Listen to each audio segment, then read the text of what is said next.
Good morning students. तो आज अपन बात करेंगे पेनियल ग्लैंड के बारे में कि पेनियल ग्लैंड क्या होती है। ठीक है, कैसा ये ऑर्गन होता है, क्या इसके अंदर सिचुएटेड रहता है, कहाँ ये इसकी सिचुएशन कहाँ होती है। ठीक है, इसका स्ट्रक्चर कैसी होती है, इसकी शेप कैसी होती है, कहाँ ये प्रेजेंट रहती है। ठीक है, और इसके मेन फंक्शन क्या होते हैं, इसके बारे में अपन क्या करेंगे, आज स्टडी करेंगे। ठीक है, तो स्टार्ट करते हैं पेनियल ग्लैंड के बारे में।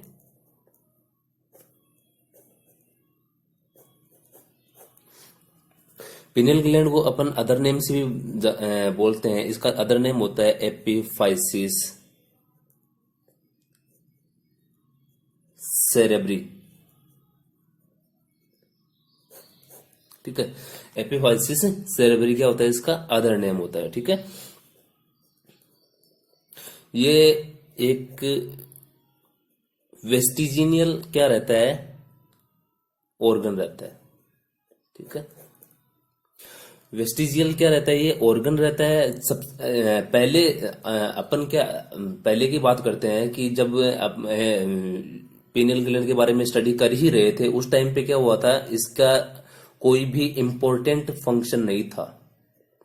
इम्पोर्टेंट फंक्शन इंक्लूड नहीं किया था एंडोक्राइन सिस्टम के अंदर, इसका कोई भी इंपॉर्टेंट फंक्शन था वो इंक्लूड नहीं किया था। ठीक है, लेकिन अभी नाउ क्या हुआ है कि इसको एंडोक्राइन सिस्टम के अंदर इंपॉर्टेंट फंक्शन के रूप में क्या करते हैं, चूज करते हैं। ठीक है, पहले क्या होता था कि पहले पीनियल ग्लैंड का जब भी स्टडी करते थे तो इसको क्या क्या करते थे, एक वेस्ट ग्लैंड के रूप में पढ़ते थे। ठीक है, कि वेस्ट ग्लैंड है, इसका कोई क्या इंपॉर्टेंट फंक्शन है नहीं बॉडी के अंदर। ठीक है, लेकिन अभी क्या है कि एंडोक्राइन ग्लैंड को क्या करते हैं, एक इंपॉर्टेंट एंडोक्राइन ग्लैंड के रूप में क्या करते हैं, अपन स्टडी करते हैं। ठीक है, स्मॉल स्ट्रक्चर होती है इसकी, स्मॉल स्ट्रक्चर होती है। रेडिस क्या होता है इसका, रेडिश स्ट्रक्चर, रेडिस स्ट्रक्चर होती है स्मॉल, और क्या होती है, रेडिस स्ट्रक्चर होती है इसकी। ठीक है, तो स्ट्रक्चर की बात करते हैं तो स्ट्रक्चर कौन सी बता दी मैंने, स्मॉल साइज की होगी, और रेडिस क्या होगी, ये स्ट्रक्चर होगी। ठीक है, साइज की बात करूं मैं, पी शेप की होती है। किस शेप की होगी, पी शेप की होगी। ठीक है, अब इसकी पोजीशन की बात करूं तो पोजीशन कहां होगी इसकी, मिड लाइन ऑफ ब्रेन। कहां होती है, मिड लाइन ऑफ ब्रेन में होती है। ठीक है, तो पोजीशन कहां होगी इसकी, मिड लाइन ऑफ ब्रेन के अंदर क्या होगी, ये सिचुएटेड होगी। ठीक है, और अदर इसकी पोजीशन की बात करें तो ये क्या रहता है, बिहाइंड थर्ड वेंट्रिकल्स। जो ब्रेन का क्या रहता है, थर्ड वेंट्रिकल्स रहता है, उसके पीछे की तरफ क्या रहती है, ये प्रेजेंट रहती है। ठीक है, और अडल्ट्स के अंदर क्या होता है, अडल्ट्स इन एवरेज मान लो 18 से लेकर के 40 इयर्स की एज तक क्या कर सकते हैं अपन, इसको एक्सरे के थ्रू डिटेक्ट कर सकते हैं। ठीक है, जब भी अपन क्या करेंगे, ब्रेन का एक्सरे करेंगे ना, तो उसके अंदर एक फिल्म क्या अपन को दिखाई देगी, और उस फिल्म से पता चल जाएगा कि कहाँ सिचुएटेड होती है पीनियल ग्लैंड कहाँ। ठीक है, तो सबसे पहले अपन बात की थी कि इसका अदर नेम क्या होता है, इसका अदर नेम होता है एपिफाइसिस सेरेब्राई। इसका क्या रहता है, अदर नेम होता है वेस्टिजियल क्या रहता है, ये ऑर्गन रहता है। ठीक है, उसके बाद में मैंने बताया था कि इसका जो पहले के टाइम पे क्या था, इसका फंक्शनल इंपोर्टेंस नहीं था, लेकिन अभी क्या है, अभी ये एक फंक्शनल इंपोर्टेंट एंडोक्राइन ग्लैंड के रूप में अपन इसको स्टडी करते हैं। ठीक है, स्मॉल होती है, रेडिस स्ट्रक्चर होती है इसकी। ठीक है, साइज की बात की थी अपन ने, पी शेप की होती है। ठीक है, सिचुएटेड कहाँ रहती है, मिड लाइन ऑफ ब्रेन, यानी कि कहाँ प्रेजेंट रहेगी, मिड लाइन ऑफ ब्रेन में क्या रहेगी, प्रेजेंट रहेगी। ठीक है, अदर पोजीशन की बात की थी, अदर पोजीशन में अपन ने बात की थी कहां प्रेजेंट रहेगी, बिहाइंड द थर्ड वेंट्रिकल्स, यानी कि पीछे की साइड में जो थर्ड वेंट्रिकल्स होती है उसके पीछे की साइड में क्या रहती है, ये प्रेजेंट रहती है। अडल्ट्स के अंदर जब भी अपन क्या करेंगे, एक्सरे लेंगे तो एक्सरे में क्या दिखाई देगी अपन को, एक फिल्म।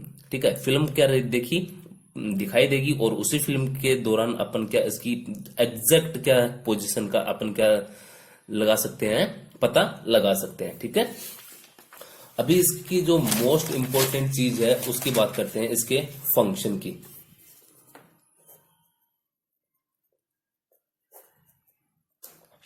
ठीक है। तो फंक्शन के अंदर क्या क्या होती है, ये एक्टिव एंडोक्राइन ग्लैंड होती है, एक्टिव एंडोक्राइन ग्लैंड होती है, ठीक है। एक्टिव क्या होती है, एंडोक्राइन ग्लैंड होती है, और इसका जो फंक्शन होता है वो क्या होता है, प्रॉपर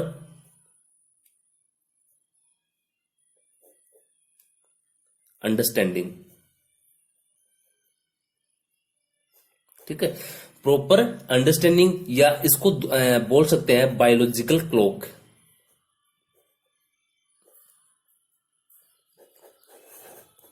कैसा फंक्शन करती है ये, बायोलॉजिकल क्लॉक की तरह भी क्या कर सकती है, फंक्शन करती है, ठीक है।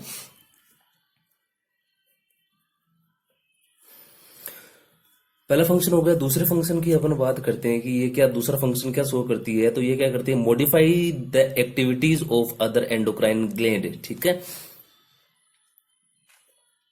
ये जो अदर जो एंडोक्राइन जो ग्लैंड्स होती है, मतलब इसके अलावा जो भी एंडोक्राइन ग्लैंड्स प्रेजेंट रहती है उसके अंदर ये क्या कर देगी, मॉडिफाई करती है, ठीक है। ठीक है, क्या करेगी, मॉडिफाई करेगी, और उसकी एक्टिविटीज के अंदर क्या कर देगी, चेंज कर देगी, ठीक है। थर्ड फंक्शन की बात करते हैं कि ये क्या करती है, जो गोनेड्स होते हैं मेल के अंदर और फीमेल के अंदर,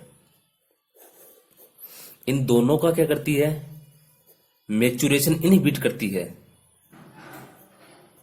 इनहिबिट का मतलब कम, रोके रखती है। इन दोनों का मैच्यूरेशन जो होता है वो क्या करती है, रोके रखती है। क्यों रोके रखती है, क्योंकि एक प्रॉपर टाइम ड्यूरेशन के दौरान क्या होता है, एक प्यूबर्टी के दौरान, चाहे मेल प्यूबर्टी की बात करें या फीमेल प्यूबर्टी की बात करें, ठीक है। मेल प्यूबर्टी कब से स्टार्ट होती है, ठीक है, कब से स्टार्ट होगी, 18 ईयर्स पे क्या रहती है, स्टार्ट होती है। और फीमेल की बात करें तो कब से स्टार्ट हो जाती है, 14 ईयर या 15 ईयर से क्या होती है, प्यूबर्टी स्टार्ट हो जाती है, ठीक है। तो अपन बात करते हैं कि जब तक प्यूबर्टी स्टार्ट ना हो तब तक ये क्या करती है, इन गोनेड्स को क्या रखती है, इमेच्योर रखती है, मेच्योर नहीं होने देती है, ठीक है। इस जो ये जो ग्लैंड होती है इसका मेन फंक्शन यही होता है कि जो एंडोक्राइन ग्लैंड्स होती है, सॉरी जो ये ग्लैंड्स होती है, ये क्या करती है, जो गोनेड्स के जो मेचुरेशन है उनको क्या करती है, इनहिबिट करती है, ठीक है। 3 मैंने फंक्शन बताए थे, कौन कौन से फंक्शन हो गए इसके।